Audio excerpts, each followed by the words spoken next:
প্রিয় দেশবাসী, আপনারা সকলেই জানেন, আমিও জানি,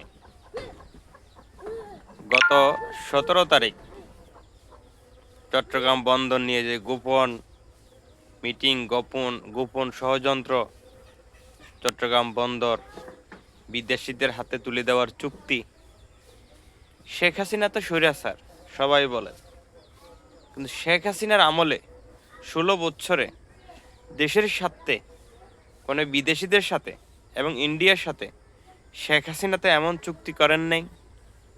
ক্ষমতার জন্য শেখ হাসিনা তো সেন্ট মার্টিন দ্বীপ বিক্রি করার পরিকল্পনা করেন নাই, আমেরিকাকে দেওয়ার কল্পনা করেন নাই, চিন্তাই করেন নাই। দেশের সার্বভৌমত্ব বিক্রি করে দেশের সম্পদ বিদেশিদের হাতে তুলে দিয়ে শেখ হাসিনা তো ক্ষমতায় থাকতে চান নাই।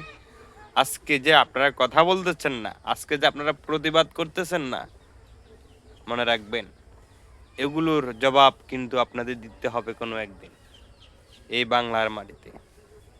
শেখ হাসিনা এবং বাংলাদেশ আওয়ামী লীগ এই বাংলাদেশকে মনে প্রাণে ভালোবাসে, তাই তো শেখ হাসিনা দেশের স্বার্থে বাংলাদেশ নিয়ে কোনো আপোষ করেন নাই, সার্বভৌমত্ব নিয়ে কোনো আপোষ করেন নাই। বিদেশিদের হাতে শেখ হাসিনা বাংলাদেশ বিক্রি করেন নাই, বিদেশিদের হাতে শেখ হাসিনা বাংলাদেশকে তুলে দেন নাই। এটাই হলো বাংলাদেশ, এটাই হলো শেখ হাসিনা, এটাই হলো বঙ্গবন্ধুর কন্যা। জয় বাংলা, জয় বঙ্গবন্ধু।